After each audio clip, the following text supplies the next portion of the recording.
In the spring of 1882, John Lake, commissioner of the Temperance Colonization Society, came with an advance party from Toronto to Saskatchewan to examine a grant of land along the South Saskatchewan River. They traveled by rail to the end of tracks at Musama, and from there plodded onward by horse and wagon. At the time, the Society was one of the largest companies in Canada, taking advantage of the federal government's Western settlement policy. While searching for a suitable location of the future settlement, Lake and an interpreter visited Chief Whitecap, chief of the Whitecap Dakota First Nations. Chief Whitecap showed the advance party where both banks of the river were low enough for an easy crossing.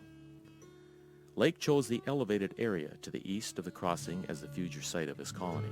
Initially, he considered calling it Minnetonka, meaning fast-moving water. But when a companion brought him some delicious berries from the riverbank near the site, called Missasquatuma, tradition had it he looked to the river and proclaimed, "Arise, Saskatoon, Queen of the North." Good old double blue, blue, blue, for them that defeat us are few. We'll let out a roar when up goes the score for our good old double blue. Good old double blue, blue, blue. Many have walked down her halls. Her ghosts can be heard. Double blue is the word. The good old double blue. Sports on her fields to Flanders with shields. Hermes lit nights and the dance. Classes, detentions, Freshies to grads. The good old double blue. Good old double blue, blue, blue, for them that defeat us are few. We'll let out a roar when up goes the score for the good old double blue. Seasons and years of old double blue, it's time to remember old blue. We'll let out a roar when up goes the score for the good old double blue. Good old double blue, blue, blue, for them that defeat us are few. We'll let out a roar when up goes the score for our good old double blue. On July 1st, 1906, Saskatoon became a city with a population of 4,500. It included the communities of Saskatoon, Riversdale, and Nutana. It was a city with 6 doctors, 6 lawyers, 3 dentists, 2 veterinarians, a surveyor, an engineer, an architect, 6 banks, and 30 to 40 real estate offices. By 1912, the population of the little prairie city had exploded to 12,000.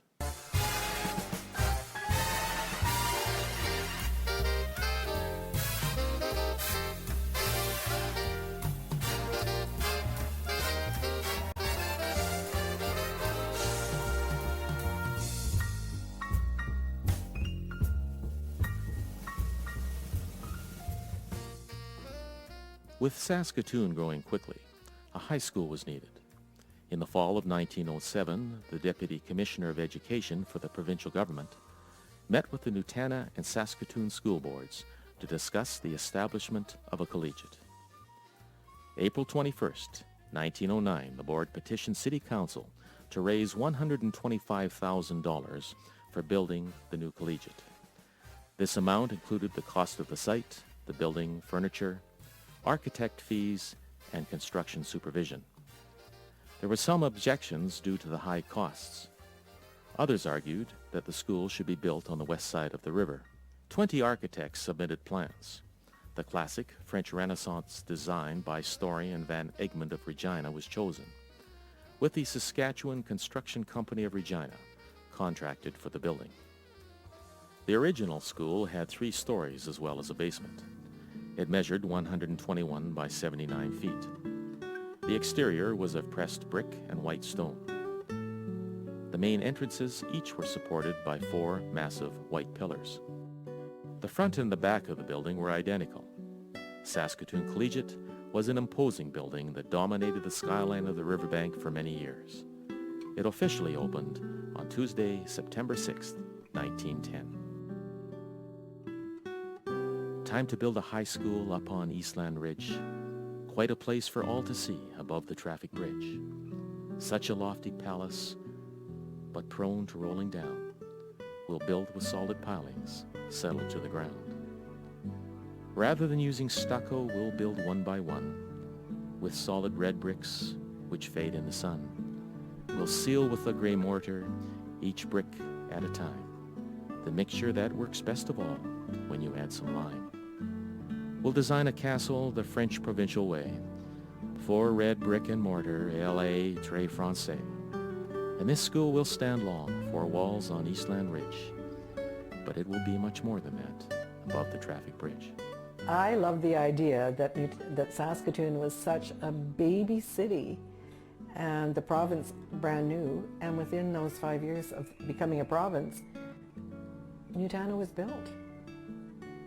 To me, that is an awesome sense of permanence to start the community. I guess it was the first high school ever built in Saskatoon, and they built it up high on a hill. So that in itself, it's like almost like a castle on higher ground, and it's a real focal point for the city. And I think it was a benchmark for excellent education, and that has gone through the ages, and it's still going. There were other things housed in the school at that time. Of course, the University of Saskatchewan was housed there, and there was provincial normal school where you could go through and become a teacher in a very short period of time because they need teachers out of town. In some ways, I think the building. There's charm and warmth through it. I think the echoes of the past are still there. It's a very different group of students. But I think when any reunion I've been to, we all end up sitting down and talking about specific rooms. The room coming in the door, the one that the guys climbed out of the window, and Eli LeBlanc just thought, well, I'll just fool them, and pulled the blind down and said, you're not coming back in. There was lots of shenanigans in the auditorium, but they sort of stay embedded.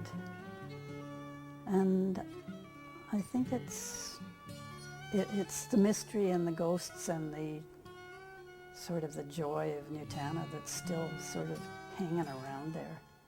Saskatoon was booming in the 1910s as Europeans and Americans made their way to the prairies to pursue their dreams.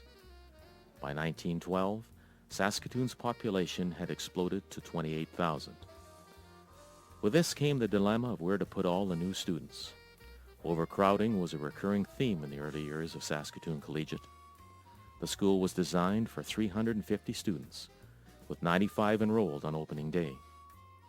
Enrollment in 1916 was 667. By December 1918, the population of the school stood at 708. And by 1919, 846 students were attending the Collegiate, nearly twice the number it was originally intended to hold. The Hermes, a student editorial about school, life, information on clubs and sports teams, was first written in December of 1911. From 1912 to 1917, it wasn't published. The June 1917 issue, the editors commented on the overcrowding. We are very much handicapped in our work with the students by the lack of suitable equipment and accommodation. With its present high school population, 678, enrolled in 1916 to 1917, the city of Saskatoon should have at least twice the facilities for its development, and sooner or later the citizens must face the situation bravely and provide the much-needed extension. The 1917 Hermes had a special section on the war effort, titled On the Field of Honor, with pictures of staff and students involved. They also published letters from the soldiers. Fred Struthers writes from Seaford. I have no idea whatsoever when we'll get to the trenches. It may be tomorrow, and again it may be next Christmas. That is just the uncertainty of the bloomin' army. We never know what's going to happen next. And we're kept in such anxiety all the time that we've developed the very spirit the army wants. That is the happy-go-lucky, worry-about-nothing spirit. It comes as second nature to us all now. Thank goodness it does. Or else we'd all be gray-headed and regular cranks inside of a month. Fred Struthers died in battle the following year. And I do a lot of writing nowadays, so of course they give me reference points and timelines. But to look back and to see the people, and wondering now where they are, have they had good lives? And hopefully they have. Have they aged well? Have they been happy? Some of them we never see again, but they were so important to us in our growth and development, and we never really do that at the time. The Hermes is about, Mary Louise would tell you, going back into when she taught us Latin, she would teach us all about the importance of language and history and institutions. And the Hermes is about the institution. It's withstood time. These are so priceless that they contain the history of our life there and our times there and our good friends. And during the 1910s, Saskatoon Collegiate had its own parliament, debating club, oratory contest, elocution contest, calisthenics, cadet corps, collegiate orchestra, and Pauline Club. Sports programs included rugby, tennis, track and field, girls and boys basketball, girls and boys baseball, girls and boys hockey, and rifle shooting. His name was Roy Early. He eventually went on to be a lawyer. And he tells the story that John Diefenbaker was at the school at the same time he was. And John Diefenbaker used to, at noon hours and time off, he'd go down to the courthouse and sit and listen to court cases. And the rest of his schoolmates thought he was a complete idiot. Because these guys, my uncle said, yeah, we used to skip out of class and we used to go swimming in the river and we used to do all kinds of horsing around. And Diefenbaker would go down and sit in the courthouse, and they thought he was in modern terminology, I guess you'd call him a geek.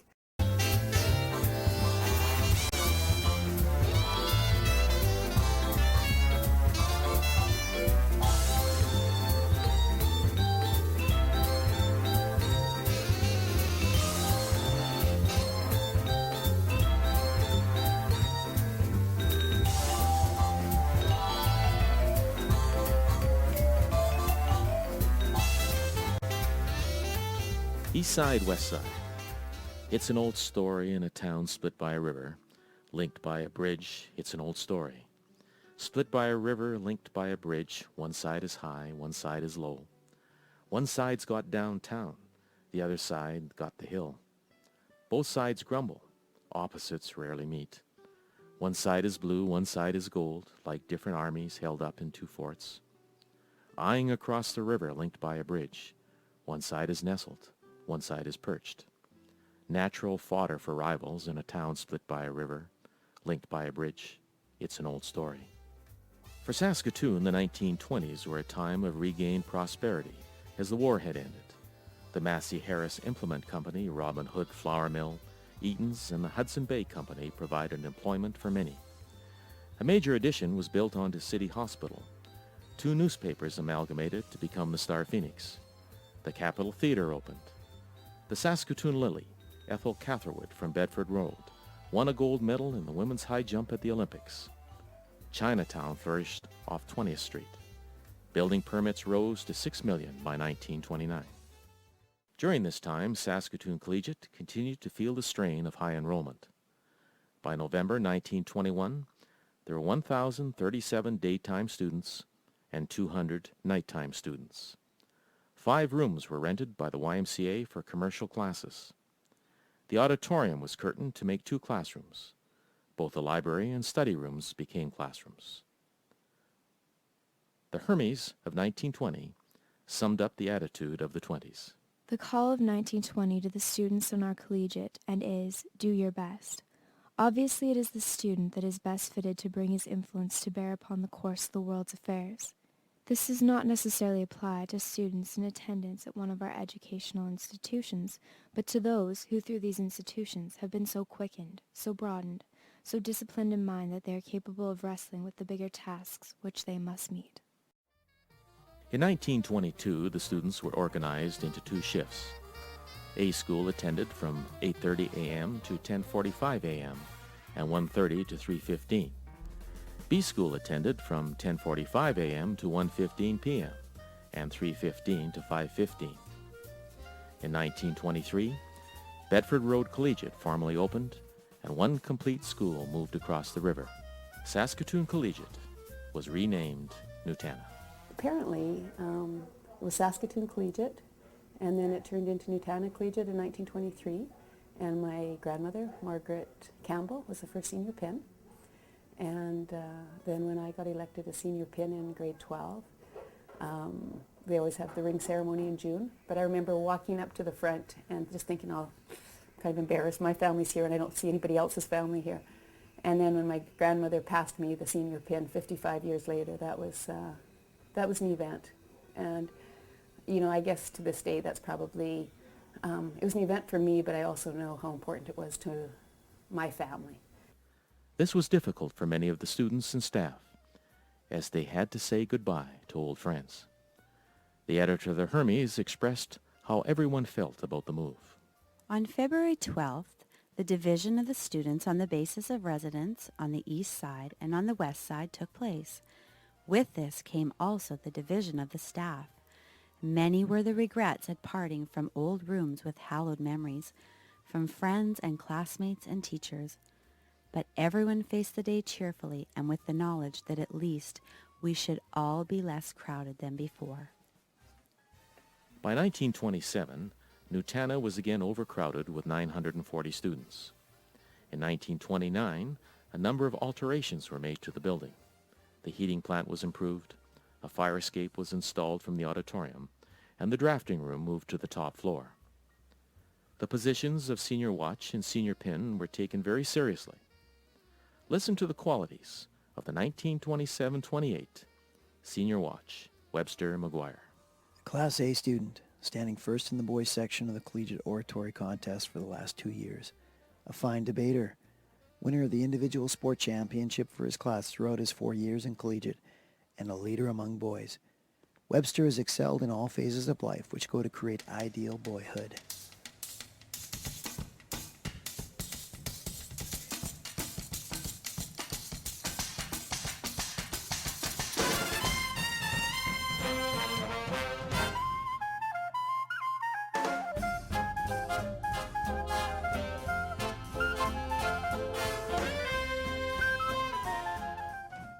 The Nutana Art Gallery. Who are these youth in old frames, massive portraits hanging in hallway remain? Who are the painters like masters in Dutch, whose hearts these works were poured in so much? What collective story, dusty and dated, I remain curious to study despite each is faded? While photos stimulate with color and such, these paintings retain more human touch. Well, certainly a lot of people aren't aware of that school's history and the collection of art. And like you walk down those halls in that school and you see so many beautiful paintings from the group of 7. And in the library, I mean, people from all over the world come there to see the art in that school. And a lot of the people that have grown up and lived in this city their entire lives aren't aware of it. Well, it's kind of special to have something like that as certainly a legacy from going back almost 100 years, back probably 70 years anyway, to when they started collecting them. I think it was in the 30s. Its passion and its commitment, the fact that we, have an art gallery that honors the veterans of those who died in World War I, speaks clearly to the value that the students of that time placed in committing and giving to others, and wanting to honor those who had lost their lives in the war. Our memorial library is another example in terms of honoring those who were killed in the Second World War. I think it's unusual to go to a school with this much art on the walls. And even though I don't know that we looked at the art with a very critical eye in those days, I think just walking past it every day, you can't help but be, over time, be affected by being surrounded by art. This collection of art, of course, is world-renowned, and how many high schools out there have a world-class art gallery? And again, I don't know if I really fully appreciated it at the time, but it was there. And as I get older and look back on it, I realize how significant that was. The amazing foresight that existed at that time to think about leaving a legacy in art as opposed to what normally I think at that time would have been statues. That's an amazing thing to me, and in some respects an inspiration when I think about the way that students and staff at that time raised money to purchase those paintings, and the fact that when I was there, you'd walk by them every day, and they were a presence. By 1931, there were 43,000 people living in Saskatoon. Construction of the Besbra Hotel had begun. The Great Depression swept through North America with a decade-long drought, grasshoppers, and falling grain prices. In the fall of 1930, wheat prices began to plummet. By December, wheat was 59 cents a bushel, well below the cost of production, and it just kept dropping. Well, I felt the difference between myself and some others, and well, in clothing, I guess, and things we could go to. And these were navy serge pleated bloomers, and they had been the style that had been worn, probably about 10 years before. And only one other girl in the class had this humiliating experience, and it was. Eventually, I made such a fuss about it at home, I guess, but finally Mother bought some material, and I made myself a pair of shorts. People fled the city. By 1936, the population had dropped to 41,000. This marked the first time in Saskatoon's history that the population had not grown. Make-work projects such as the building of the Broadway Bridge, the 19th Street underpass, construction of the Weir tree planting, and the digging of storm sewers helped to keep married men working. In order to cut housing costs, families would double up, living in backyards and garages. In spite of these hardships, Saskatoonians believed things would get better next year. And unbelievably, though through local service clubs and voluntary contributions, Saskatoon raised funds to build the arena on 19th Street, the finest artificial ice facility in Western Canada. It opened in 1937, and on October 30th, hosted a game between the New York Americans and the New York Rangers. In 1930, a new gymnasium was constructed on the northwest side of Nutana Collegiate for a cost of $33,000. The Collegiate began raising money for an indoor swimming pool.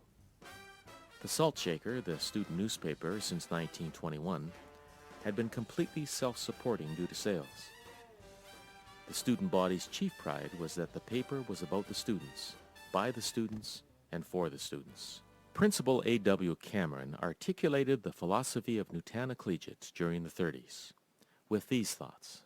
It is the purpose of this collegiate to see that the most worthy activities, whether they are academic, athletic, or social, should be placed before our students, and they should be encouraged to participate in them.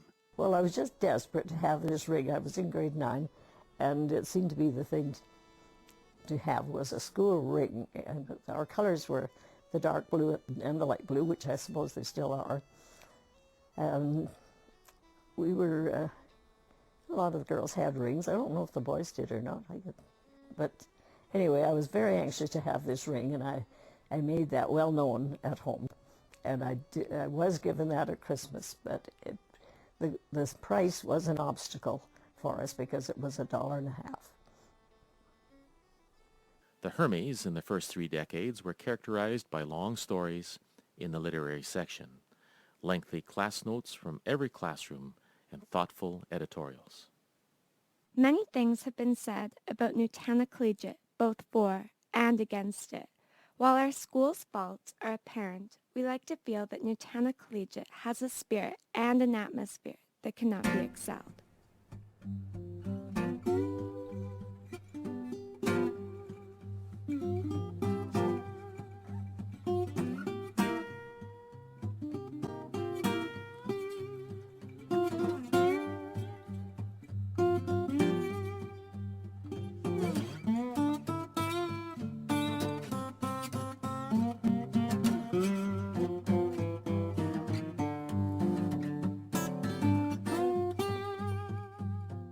Blue Fridays. Come on, everybody, it's Blue Friday today. Everything's blue, Blue Friday, hooray. Rallies in the gym bring beanies and shakers, flags and streamers, school banners for takers. Chaotic bedlam and blue, it's a game day scream. Blue defines loyalty, everything for the team. Cheerleaders on the floor, boo-boo in pursuit. The team wears blue ties, coaches in blue suits. Come on, everybody, dressed in full blue. Shout out your hearts together on cue. Hear floorboards pound, bugles play charge. Stirred by adrenaline, youthful spirit at large. On September 10th, 1939, Canada declared war on Germany. Just as they did in 1914, the men and women of Saskatoon flocked to join up. The Saskatoon Light Infantry was mobilized. 2 months later, they set sail for England. Men who had survived the war to end all wars in 1918 now watched as their own sons donned uniforms and marched off to a new war in Europe. The federal government took over the airport to build a British Commonwealth training base. Women stepped in to fill in the jobs left vacant. During harvest, businessmen, office workers, and students left their classrooms and offices to help bring in the crops. May 8, 1945, Germany surrendered. Saskatoon's population was now at 50,000. It was a city full of optimism. Prices were high. Profit margins were secure. Harvests were good. Jobs were abundant. By the way, I started at full-time, $12 a week when I was in high school. And I went to my boss at the end of the first month. There was no sitting around. You're either brushing, cleaning, polishing, and then eventually you're looking after customers. But anyway, I thought I did a reasonably good job for my new boss, and I went to him the end of July and asked for, I thought, Mr. Mellon, I'm doing my best, and I think I'm doing a reasonably good job for you. And I think I'm worth a little more than $12 a week. And he hesitated, and then he said, well, I'll pay you 14. The editor of the 1940 Hermes writes, "It is you and I who shall begin again at the bottom of the ladder to construct a new world on the sins of the old. What kind of a civilization are we going to create? God grant it's an improvement on the present one. What we're stepping into isn't going to be easy. There are those who will say, forget and start again. We won't forget. We shall never forget. These are things that will make us remember. For you and I will spend our lifetimes laying again the bricks of tomorrow, building again the edifices of which the world was so proud yesterday, not even a year ago." As the 1940s began, the Hermes reflected a new attitude and informality. The publication was nearly twice the size of former issues. The cover had artwork, and there were smiles from everyone inside the covers. In introducing the 4B class, they used the letters of the alphabet. B stands for Bingsley, a very tall bloke, who comes every day with a brand new joke. E stands for failure. We have very few. Our schoolwork is good, and our activities too. P stands for Peggy, our gorgeous blondette. That would make a good model for an artist, I bet. The Hermes, I still go back and look at it, because you see somebody and you think, what class were they? Were they in A, B, C, or D, or E? You know, and you have to go back and double check that. And when you talk with people, you always talk. You don't talk about the fact you were in the same grade 12 class. You were in the same class, because everybody sat. That's the other difference between school now as opposed to back in those days. You took all your classes with the same people. You might have had the odd person that came in and was taking a class because they needed to maybe pick up another class in that semester, but for the most part, if there was 25 or 30 of you in your class, that's who you joined at 8:30 in the morning, and that's who you finished the day with at 3:30 in the afternoon. Well, you know, it was interesting because people used to think, oh, if you were in A school, you were the smartest ones, and then B, well, you know, you weren't too bad. C, you were on the fringe. D, you were kind of, and then E, and then as it got bigger, we had E, F. They gave us our timetable. We didn't choose the timetable. What a revolutionary idea. Students should choose a timetable? And as you know, when we went to that had a tremendous impact on school. But we didn't do that. We went exactly where we were supposed to go. And so that's part of that rigidity. You were together as a group. You reported to the homeroom in the morning. You had a teacher that knew who you were. That was the teacher that conducted your parent-teacher interviews, getting the reports from everybody else. Nutana was broken down into A, B, C, and D school. And each school had a leader, and a lot of the intramural program, a big intramural program, was between schools, A school or B school. And it was the only thing in our lives, really, was school and the dances on Friday night and the friends we made, and if we were in sports, the sports we were involved in, or the theater, or just so many things, and going down Broadway and going to Robin's Cafe, I think it was, and I always thought that I would like to have enough money someday to go to the bakery and buy cherry tarts, and I don't even like cherry tarts, but they look so yummy in the window.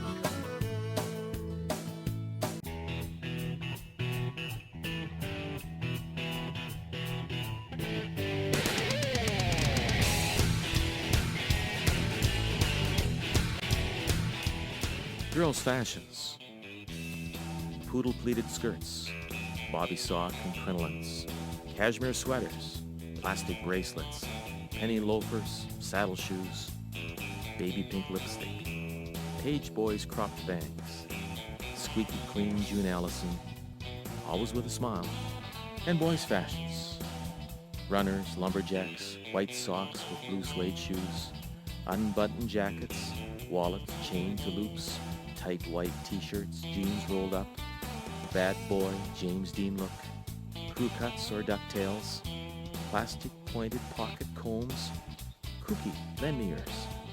For the second time, Saskatoon was one of the fastest growing cities in Canada. By the end of the 1950s, the population would grow to 90,000 people. Large-scale mining of potash began in the Saskatoon area, leading the city to crown itself the potash capital of the year. Housing construction flourished and new subdivisions popped up around the edges of town. In 1955, the town of Sutherland was incorporated into the city. The university expanded greatly, its new buildings maintaining architectural conformity. Coal and oil trucks disappeared as natural gas lines were installed. CFQC television began broadcasting December 1954 on Channel 8, bringing the latest news, fashions, popular music, and sporting events into most homes. The first program was the Grey Cup that had been recorded the week before. The increased availability of cars, tripled in 10 years, meant more mobility for everyone from businessmen to housewives to teens and college students. The downtown arena continued to be a hub of activity, hosting Quaker hockey games, the elementary school East-West All-Star hockey game, figure skating extravaganzas, carnivals, touring, musical shows, and political rallies.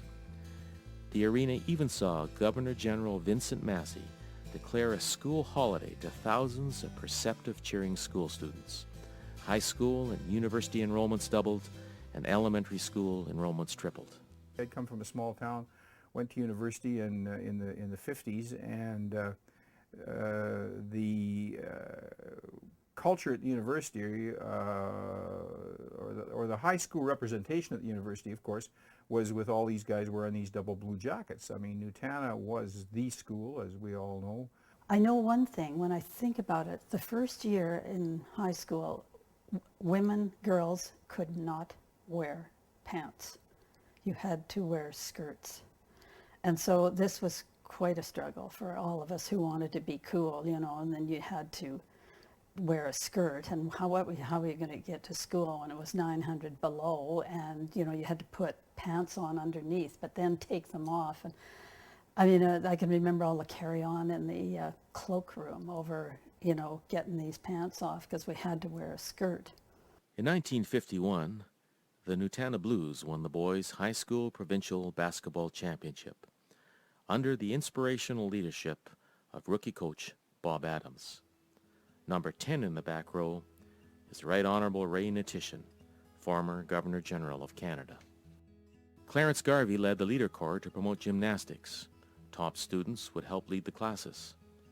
At the end of the year, there would be a gymnastic competition held between classes with spectators in attendance.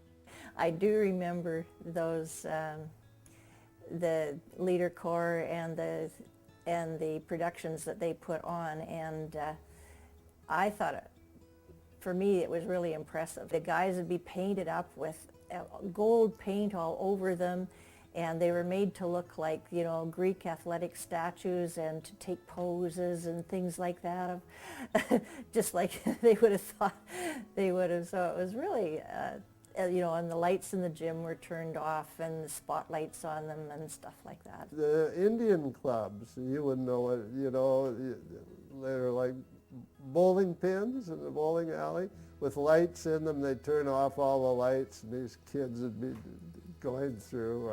It was a big deal. You watched the show.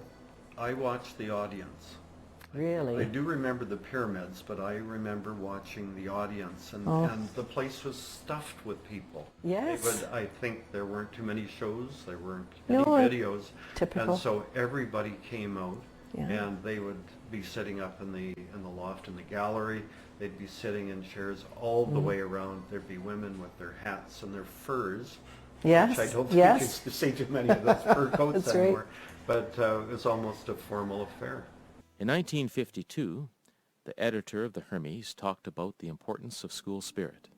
This perhaps brings to mind the controversial question of school spirit. Why should we not uphold the honors and traditions of our school? That is why we of Nutana, whose school spirit has been lagging in the past few years, should be anxious to attend and support all functions pertaining to Nutana.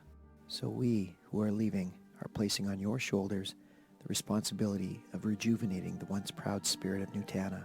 From now on, the job is yours. We have played our parts, and now you must do your bit. The torch is yours to carry and to proudly uphold.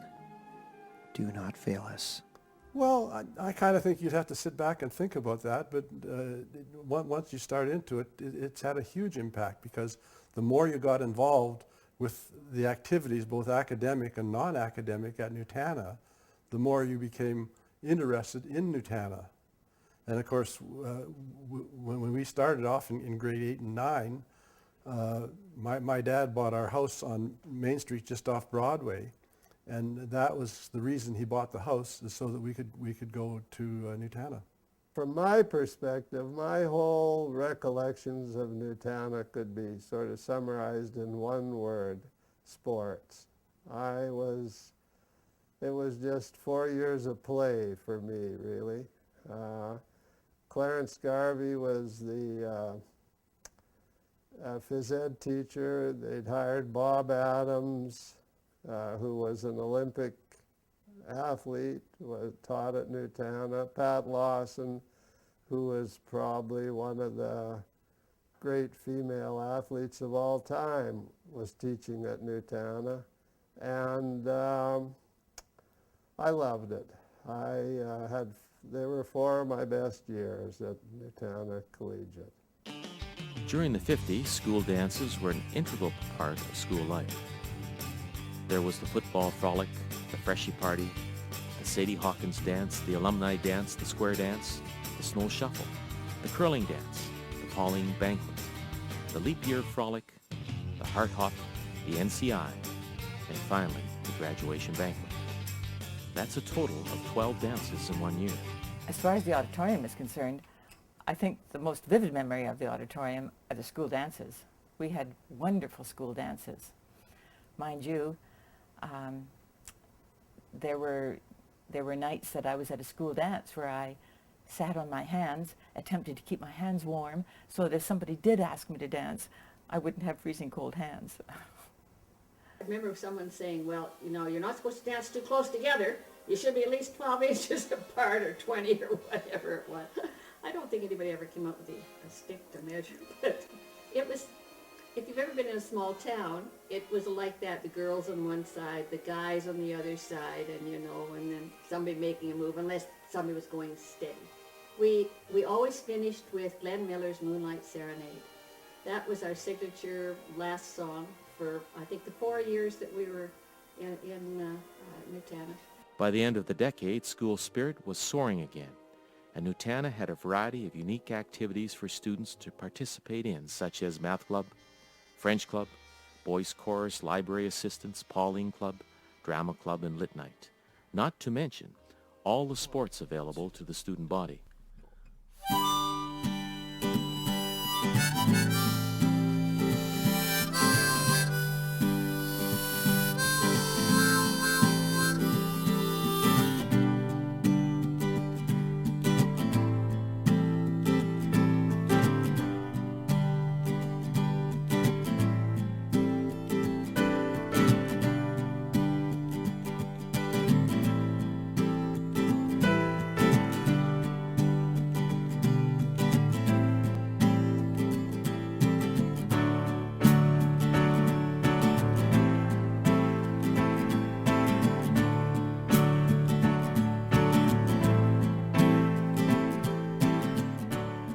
Daddy's wheels to go.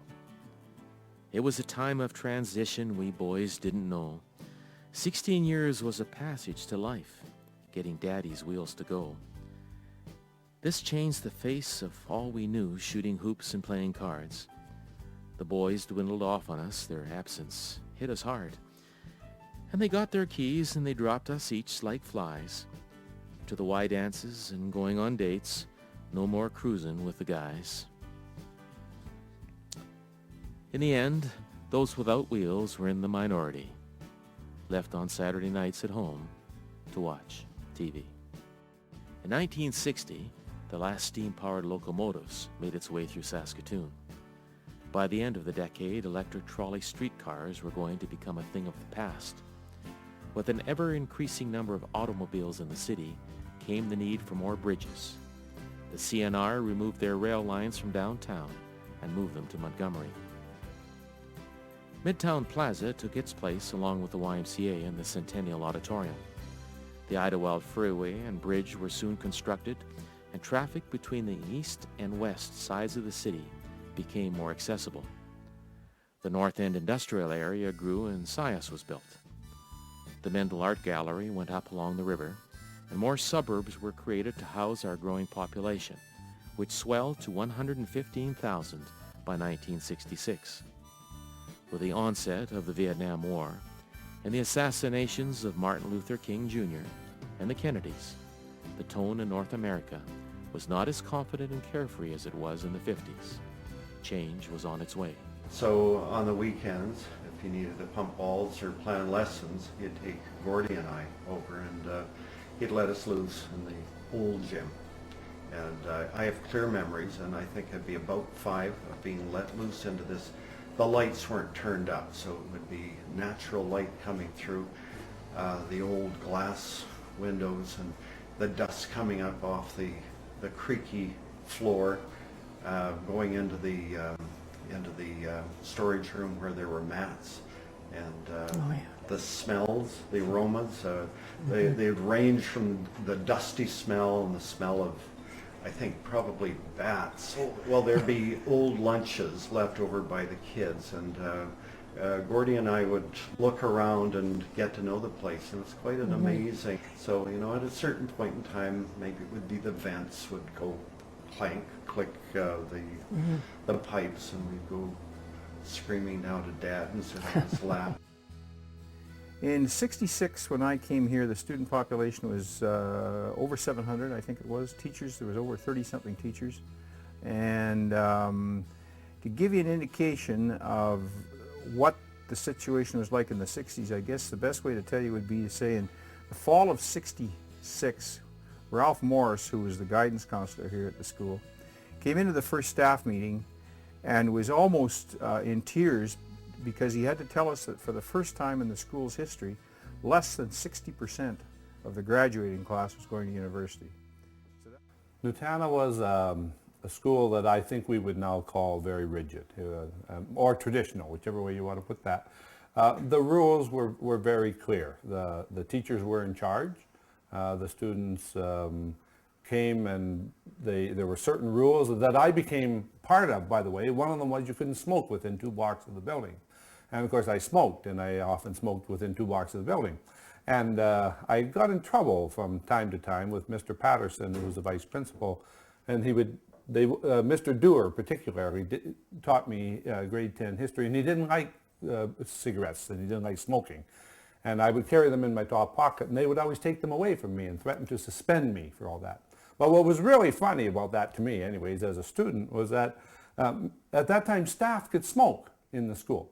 And of course Mr. Patterson was also a smoker, so they'd take you down to the office, and here he's talking about suspending you, and he's smoking a cigarette, and they're going to suspend you for smoking. And it was the best of time for many reasons.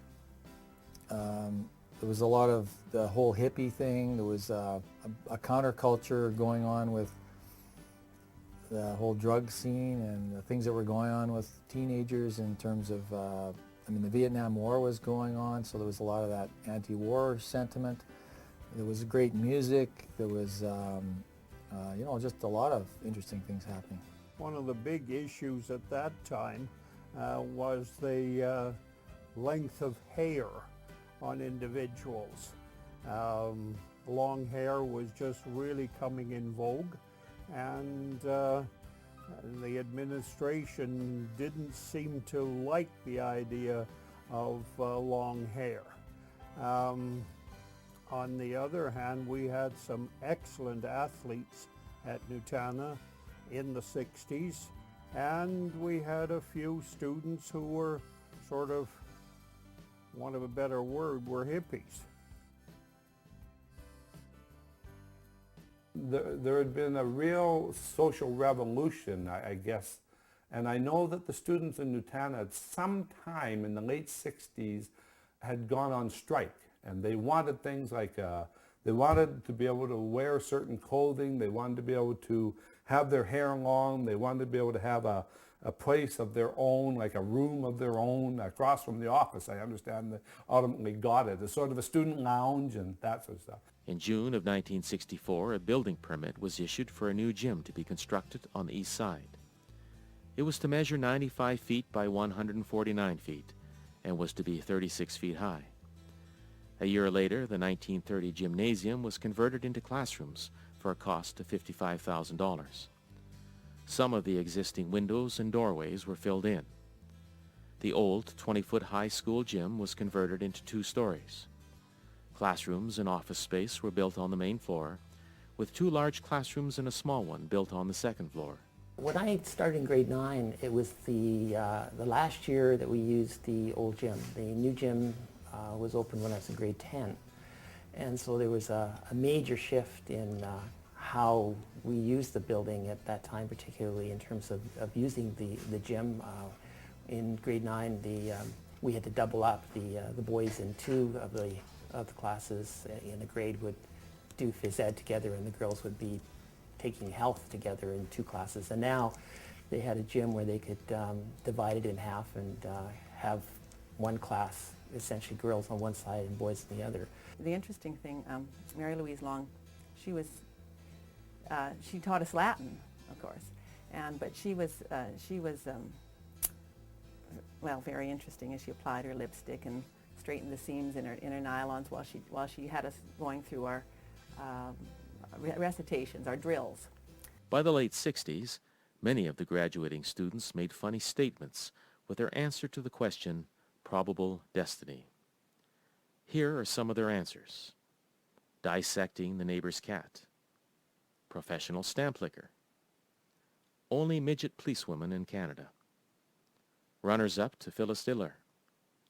Professional agitator. Test pilot for Sealy Mattresses. Local head of Saskatoon branch of Hells Angels. Following is a poem from the 1967 Hermes that reflects the tone of the time. Little child, with your tell me a secret eyes, and your softer than satin skin, you know no lies, you know no sin. Little child, if you could keep but the selfless love, the beauty of ignorance and youth, your life would be full, you would know the truth. Ruth Wolf's editorial in the 1968 Hermes is philosophical and poignant, and captures the essence of what was happening during the late 60s. Everywhere one looks, he sees a clock. People are constantly wondering what time it is, or how long ago it happened, or when will it be. Time is a basis for everything. As time passes, traditions change, people change, cities change. Time has brought about a change in the student body division. It has brought about renovations throughout the school, but basically, it's been the same spirited Nutana.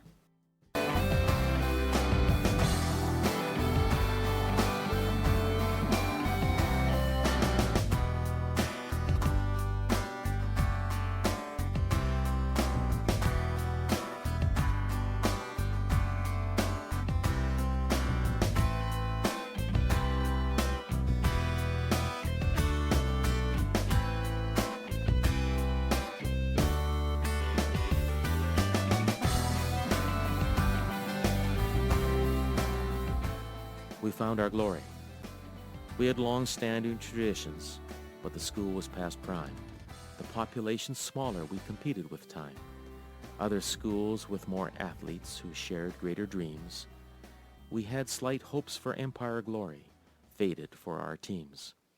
Still, when we pulled on the colors and played the game through, we hoped, like Goliath's David, we could topple giants too. But because we didn't win much, we found victories in other things, looking harder and closer, for pure losses can sting. After such games, Coach convinced us we had heart. Fighting giants takes courage, pride, and honor at art. It takes more courage than bigger teams to do well. Heartened, we found triumph, and took up the school yell. So less by wins for our school, we still found glory. Leaving tales of determination, we added our proud story. The early 70s were characterized by unrest. The October crisis in 1970, the Middle East crisis, oil shortages, all created a sense of uncertainty. Saskatoon continued to grow. By the end of the decade, the population was 148,000. The annual Louis Riel Relay attracted thousands of spectators along the South Saskatchewan. The Mawson Valley Authority was created. The Sheraton Cavalier was built, and the downtown skyline continued to grow with high-rises. Blackstrap Ski Hill was constructed, the 1971 Canada Winter Games, opened by Canada's Mighty Mouse skier Nancy Green, who wanted to call it Mount Chimo. The field house was erected later in the decade for the Western Canada Summer Games. The Capitol Theatre was torn down amid protests. The potash industry continued to grow. One of the things that happened in the late 60s and early 70s was that clothing changed a little bit, garb, so to speak. I taught down in room A, and my job at recess and noon was to supervise the traffic coming through the hall and down those stairs, ABC Hall. And I had no difficulty doing that until, I guess, the early 70s, when those skirts got so short that nobody had the right to be standing, or should have been standing, at the bottom of those stairs, and I give it up at that point. I would say what was happening then is there was really a great attempt to hold on to the traditional school and to offer a full-service school so we could be competitive with the other schools. I mean, hold our own, and we were still a neighborhood school to some degree, but the neighborhood, of course, had been shifting and growing up and growing away. And so the numbers were teetering. As I was here, the numbers sort of were dropping somewhere during that late 70s, 80s. The numbers every year were just a little bit low, and people were becoming concerned about what was the future of Nutana. My experience in grade 9 going to my first pep rally, and I just thought it was the most fantastic thing I'd ever been to in my life. Thought it was so much fun, and the excitement and the cheering, and it was a great time. We had a little, I guess, a welcome cheer, and it was how it worked back then was you would go to the other side of the bleachers, to the opponent's side, and do a welcome cheer, and they would come over to your side. And we had a tradition where we would put foil-covered cardboard letters on our bums, which no one was supposed to see until the end, and it said hello on the back. So we would prance over to our opponent's side. At the end of the cheer, we would flip up our skirts and have our little, not underwear showing, but I guess it was built-in shorts, and it would say, Nutana says hello. And we were quite well known for that. R-O-W-D-I-E, that's the way we spell rowdy, rowdy. Let's get rowdy. Woo! And you do that a few times, and then it's rowdy, rowdy, rowdy, rowdy, rowdy, rowdy, rowdy, rowdy. R-O-W-D-I-E, that's the way we spell rowdy, rowdy. Let's get rowdy. Yeah. Kids knew that the teachers were friends, and the teachers, I felt a real connection to them, and I felt like they taught by example. Again, you know, the attitudes were caught rather than taught, and if they were good buddies and treated us with respect, and it all just worked out. I don't know. I view this as a fine old school, and I know in recent years it's, you know, some people have, even back when I went to school here, some people put it down because we were smaller. Maybe we didn't have as many course options as other schools. Maybe we didn't have sports teams that were as strong in certain sports as other schools. But again, it was small and mighty. It was, you knew everybody, and I love that. If you didn't know them by name, you certainly, you know, knew them in the hallways, right? You see them on the street, you say hi. And the other thing that I liked about this place, and I think it's part of Nutana's legacy, is I think somewhat unique among schools is that there really was no class structure here. The other thing that I think is neat about Nutana, maybe unique, is we seem to get, it was interesting, we got a mix of really talented and smart kids that, you know, for instance, came in to take journalism because it wasn't offered anywhere else, but we also got, and I think to this day, Nutana gets kids that maybe don't fit in elsewhere, possibly because of academics, or maybe it's because of social background or problems or, you know, situations in their life. And, you know, it's almost like the Statue of Liberty of schools, right? You know, come all ye who are wearied and burdened, and, you know, I will give you a haven, right? I mean, that's Nutana. When I instituted this program at Nutana, bringing back football, it became very obvious to me that we were not going to win. Okay? The student athletes had left. They had gone to Aidan Bowman mainly, and some to Evan Hardy. Those who wanted to play football hadn't, except for Kim Coates, for example, who was the senior watch and a dear friend to this day. And he stayed to be part of that team, and a great football player he was. Went on to become a great actor, which is another story for another day. I'll let him tell you that one. But there were other characters that I remember, and Drew Remenda is one that always comes to mind. And I'd be so remiss if I didn't tell you this story, because it was emblematic of getting a football program going in a place that had dropped it. And Drew was my manager when he was in grade 9 of the football team. And one time I turned to get some players to go on the field, and we only had about 24 players at the most that I remember. And I turned around and they're eating chocolate bars and drinking Cokes. And I said, what's going on? What are you doing? And I said, Drew, what are they eating chocolate bars and having Cokes for? And he says, well, Coach, they asked me for them. So I went to the concession and got them. I said, oh my God. I said, you know, that is just truly what we're into here. I can't send a guy out because he's having a snack.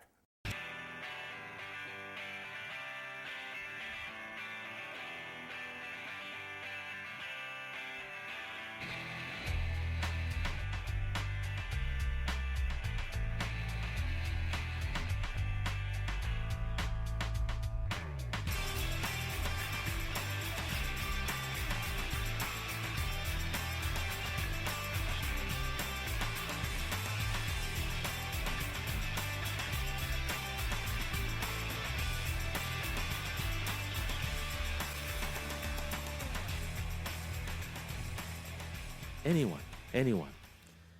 He stood at the front with his back to the class, rambling in algebra with his foot on the gas. He rarely looked back, onward he sped. Once the train started, it was full of steam ahead. He didn't stop, not even to breathe. His brilliance was astounding, algorithms he weaved. No need to pause, figures fly. Algebra is a science, it's so cut and dry. At the end he'd turn was his daily system, his one technique to check if we had listened. He'd call anyone know, can anyone tell me or come up and show? This was the only seconds before class-changing bell. So on the ring we'd all run like hell. One day he'd fool us. Class was only half done. He turned and asked, anyone? He was met with a long, uncomfortable hush. Our brains out of habit had turned into mush. He muttered, nobody? Nobody know how or why? Then threw chalk in the basket, laughing, either do I. During the 1980s, drought wreaked havoc on farm incomes. Recession became the norm. Interest rates skyrocketed. The rural population continued to shrink as more people moved into the city. By the end of the 1980s, the population of Saskatoon was 184,000 and had surpassed Regina as the largest city in Saskatchewan. The U of S and City Hospital both celebrated their 75th anniversaries.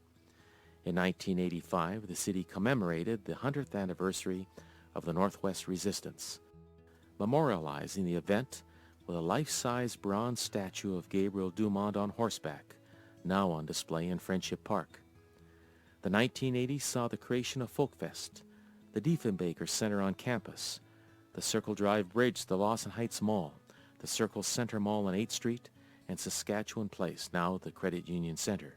And in the early 80s, former Nutana students, Mayor Cliff Wright and entrepreneur Bill Hunter, tried to bring the St. Louis Blues hockey team to our fair city. From the late 70s until the late 80s, the population of Nutana continued to dwindle. The school was at a crossroads. Rumors of Nutana's demise circulated. Some thought the school board was going to sell the prime real estate to developers who in turn would demolish the old building, making way for condominiums on the riverbank. Staff continued to provide students with all the services and extracurricular activities of the other collegiates. This became increasingly difficult as the population sagged to just over 200 students by the end of the decade.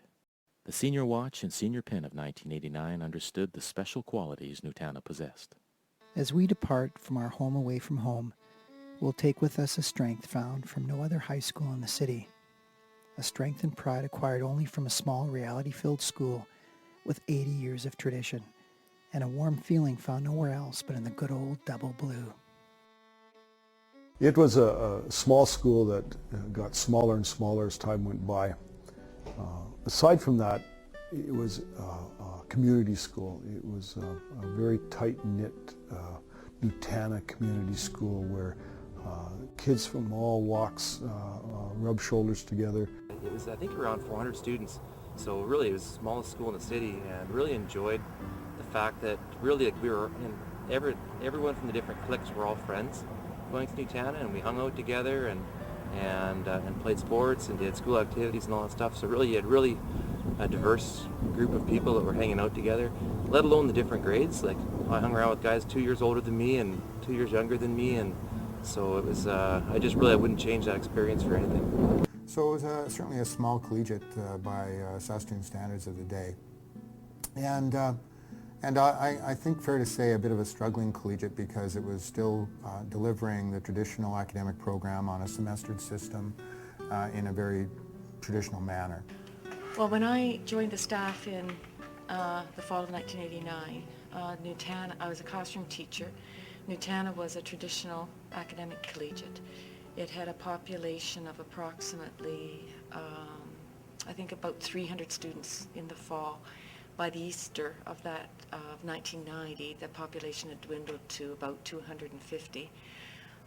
I was a classroom teacher that was accustomed to having students in my class if they were on roll, and I was discovering that the students who were registered for my class were there on name only and oftentimes not in my class.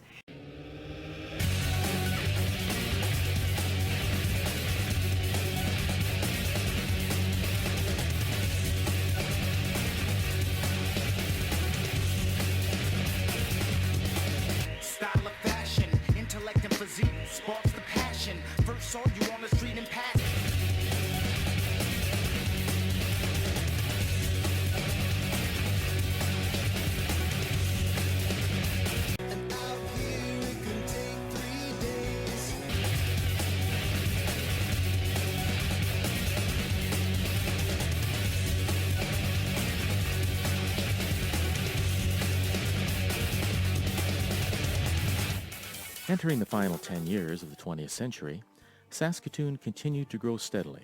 By 1996, the population hit the 200,000 mark, despite the fact that many young people headed west for jobs as unemployment rates remained high.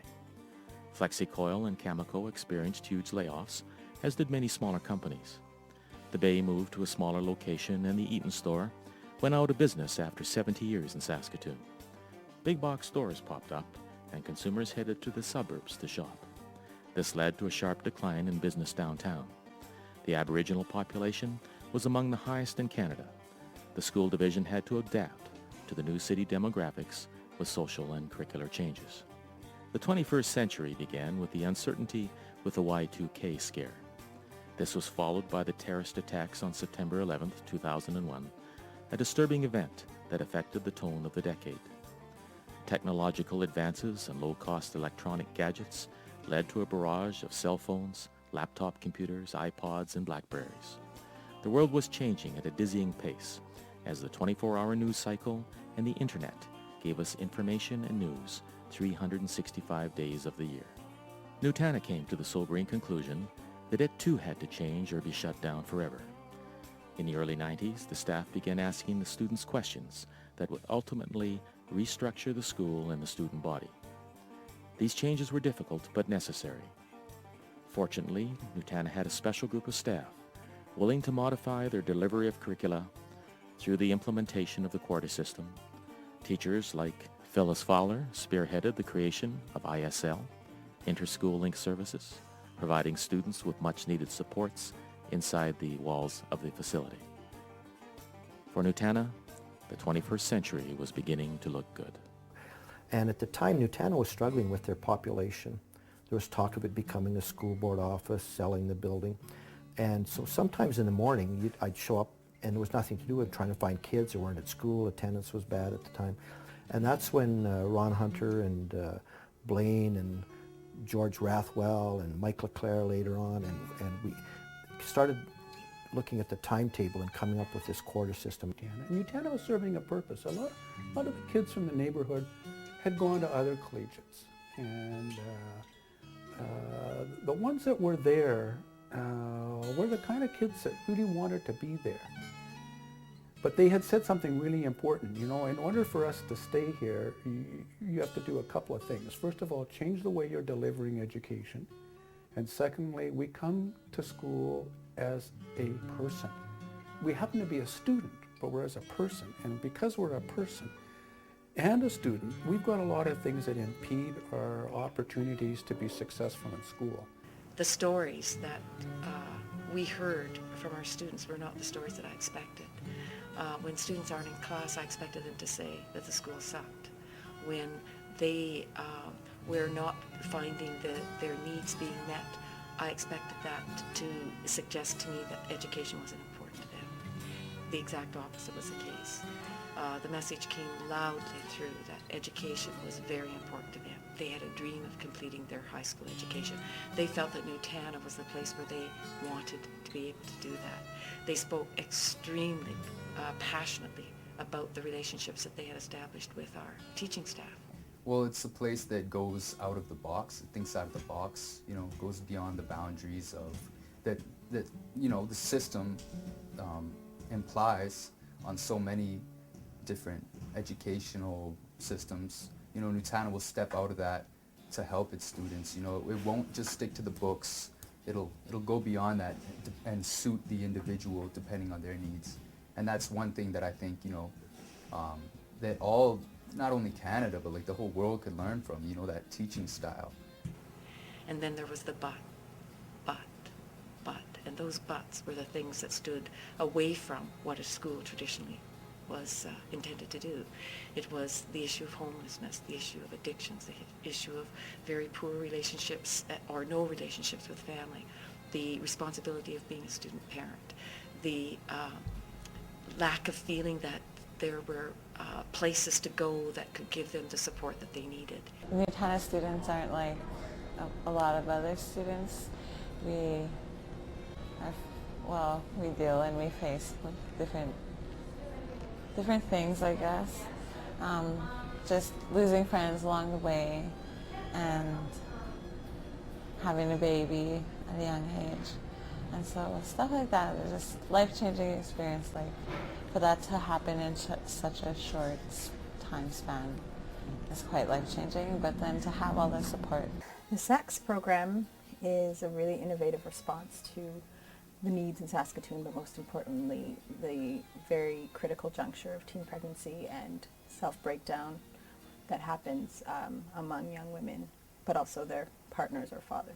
I think that in terms of maternal health and community development and fairness in education, which is, we try to echo that philosophy of Nutana here. Those are all fundamental, essential components to a healthy community and a healthy life and a healthy world. It was the most massive change that has ever occurred, I think, in a high school. And it's a simple process. Ask the question, and if you're brave enough and courageous enough to ask the question, then you have to be brave and courageous enough to provide the solutions. There was the implementation of the quarter system, which really started to just with some pilots, so to speak, a famous word in our educational language here in the province. We piloted some quarter classes, found them to be very successful. We had willing teachers to try the 2-hour time blocks. So in 1996, when I got there were about 3 or 4 classes, I think, that were blocked, that were the quarter system classes. And the kids were really doing really well in those, as compared to the ones that were in the semester or non-semester programs. So at Christmas, we met as a staff, and we decided to go full hog. We rescheduled. Can you imagine rescheduling a school in midstream? The services that were offered within community needed to be closer to school. They needed to be in school, because trying to address the issues that were keeping them away from school, where those services weren't doing what they needed, and they felt the answer was to bring services to the school. As a nurse practitioner, I can do some of what family physicians can do, obviously not all of it. I can do full physicals, can treat common chronic medical conditions, help with health education, information for the students, and be a liaison between the students and either their families or their physicians or specialists if they need to go to see a specialist. I think it's really important to have a nurse practitioner here full-time at Nutana, because the students get to know who I am, I get to know who they are, and sometimes when somebody comes for a Band-Aid, it's not just a Band-Aid. And I find the relationships is a huge part of my job here. If I wasn't here full-time, getting to know the students and them getting to know and trust me, I don't think I would be as successful at my job as I feel I am. So integrated schooling services was born, and we were looking at this, and we thought we had about 45% of the students who were attending Nutana were directly responsible to the Department of Social Services. And today what you see within Nutana is what we call, by term it, ISLS, Integrated Schooling Services, where on site we have social services, we have nurse practitioner, we have a daycare, we have a student support center, we have a youth leadership network, we have affiliations with Family Service Saskatoon, John Howard, Corrections and Public Safety, and all of those services are here because other systems are seeing the value and the importance of working together with us. And we in turn are seeing the value and the importance of working together with them. We are now have 18 community sector partners affiliated with Nutana. These are organizations and businesses that have a heart for young people and are ready to work with us in every way possible to open doors of opportunity for youth, support, making curriculum not something that only needs to happen in the classroom, but can happen within the community, and it's making a difference in the lives of our young people. Well, we run a few different programs with Nutana Collegiate. One program that we run is our summer hire program. We actually provide lots of workshops throughout the year to different classes about career awareness, developing skills, understanding how to do an interview, and creating a professional resume. So we do a variety of activities throughout the year. At the end of the year, we offer students from Nutana Collegiate a summer position at SaskTel. Nutana is just so different from any high school I've ever worked with, and I work with quite a few different schools, and it's just, it feels like you're coming to visit your family or a really close group of friends. My student parent group did a survey, and in the survey, which they had designed and carried out themselves, the outcome was that student parents were facing barriers to achieving their education because they had daycare challenges. They didn't really always know if their baby was sick or how sick the baby was. And the third challenge that they faced was housing, shortage of housing. After we did the survey and analyzed it, one of the fondest memories and cutest memories perhaps was this tiny little girl that put her hands on her hips and me square in the eye and said, "And Mrs. Reynolds, what are you going to do about these results?" If I didn't have the daycare, I wouldn't be here where I am today. If I didn't have somebody to watch my child, I don't think I would have finished high school, you know, like it would have been really hard to find someone every day who was reliable, always there. Well, the renovations are exciting to me because it bodes well for the future of Nutana. There have been questions in the past whether we'll continue to exist and be open. And so the renovations tell me that we're alive and well and healthy into the future. Also, the exciting parts for people who've been here before are it's going to be completely wheelchair accessible when it's finished. So we'll have elevators and chair lifts. We'll have washrooms on the main floor, which I know is a big excitement for students who always had to go to the basement. New ventilation and electrical systems, and even air conditioning. And then that's not to say that the paint and new flooring will give it a much needed facelift. So it's going to be a great looking building. In fact, the newest high school in Saskatoon Public Schools when it's all done. I look at excellence in education all the way through. Whatever we're doing for the students, whether we did it 30, 40 years ago or just last month. There's an ingredient that carries itself through all of those generations, and that is people who are unique, people who are gifted, people who are creative, people who really are ready to make a difference in the world and believe that they can. Oh, wow. It's been probably like the most positive experience I've ever gotten from a school. I honestly love this school. Like, the people are amazing. The teachers are so nice and so caring. I'm amazed at how the staff has adapted to the problems that are so prevalent around everywhere, and how everybody's accepted. How being in an environment where you're encouraged to be more open and really speak freely, I really appreciate that. I think this school is a really important school. I'm really pleased that the school was saved. I'm very impressed by the work they do. Oh, I can say a lot about the teachers. The teachers are there to support you. They're very heartwarming. They never give up on the students. They just push them. I was so pleased to see Nutana become the school it became, where it was a place where people could go and get that second chance because of life circumstance, and set them away from traditional schooling. And you absolutely, in a social society, you need a Nutana Collegiate as it is today. It's as rich as it was when I went there. It's as rich as when I taught there, and when Sid Buckle went there, and John Diefenbaker. It's as rich. It's shaping people in the same way, leaders. And everyone comes from their own either ethnic background or just background in general. Whether it be good or bad, people still come here with smiles on their faces, and that's pretty amazing. The staff, they're like real people. I think it's provided a warm, comfortable place for kids to come and get an education. And if it's evolved to that over the last 100 years, I think that's a very positive thing. Well, I think in this day and age, 100 years of anything is technology changes and people change and just the whole social change. The fact that a school could actually exist within the same building. I know there's been, a little bit of construction here and there, but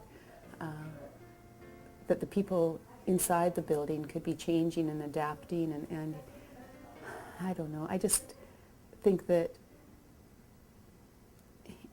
I don't think there's that many old things in Saskatoon. I mean, we're not that old a city, so there's so many important people that went through that had a huge impact in Saskatchewan and in Canada that went to Nutana, that I don't know if Nutana's always connected to it, but somewhere, I don't know, it doesn't really make any sense, but somewhere it always, lots of it roots back to Nutana, and maybe what people caught from Nutana and took where they are today.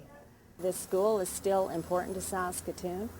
It's still open, it's still running, it's changed somewhat, but every bit as important as it ever was. It's the beautiful little school on the hill, and may she be here another 100 years. Happy 100th Nutana Collegiate, and may there be many, many more generations. Happy 100th birthday, Nutana, from myself and all the class of 1975. I'm sure they feel the same way about it as I do. Happy birthday, Nutana.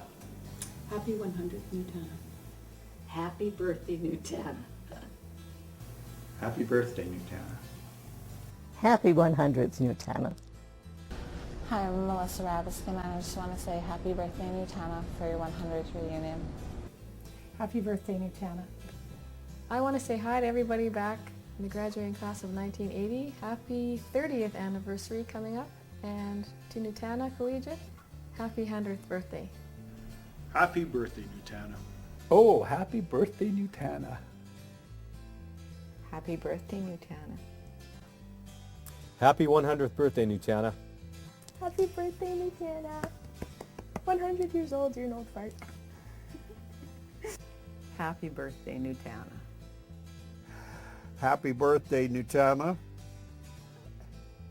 I've always been proud to be part of the school. Happy birthday, Nutana. I'm glad to be here. Happy birthday, Nutana. Happy birthday, Nutana. Happy birthday, Nutana. Well, Nutana, and the students and the staff and everybody that's involved, congratulations on hitting a 100-year milestone. My 4 years there were memorable, and I'm sure they were for everybody else. So here's to another 100. Carry on. Happy birthday, Nutana, yes. Yeah, so my feeling is happy birthday, Nutana. You gave me 4 of the best years of my life. Indeed. Happy birthday, Nutana. It was great for us. Happy birthday, Nutana. Yeah. Well, I couldn't be happier for Nutana, and the people went there, and I'm looking forward to just a wonderful celebration and seeing some of my old friends, and very proud that I had the opportunity to go there, and happy birthday, happy 100th. Hey, Nutana Collegiate Institute, happy birthday. Happy 100th birthday to Nutana Collegiate. Happy birthday, Nutana. All right. Happy birthday, Nutana. Many more to come. Happy birthday, Nutana Collegiate. Happy 100th Nutana. Happy birthday, Nutana. Happy 100th Nutana. Happy 100th Nutana. Happy birthday, Nutana. Good? Happy birthday, Nutana. Happy birthday, Nutana. Happy birthday, Nutana. Happy birthday, Nutana. Happy birthday, Nutana. Happy birthday, Nutana. Happy birthday and congratulations on 100 years of success, and we look to many, many more years of success for Nutana Collegiate and all the citizens of Saskatoon. Happy 100th, Nutana. Happy 100th, Nutana. Happy 100th, Nutana. Happy birthday, Nutana. Happy 100th, Nutana. Happy 100th, Nutana. Happy birthday, Nutana. Happy... What's the thing? 100th centennial? Happy 100th centennial? What? Happy 100th Nutana. Go ahead. Okay. Happy 100th Nutana. Yeah. So happy birthday, Nutana.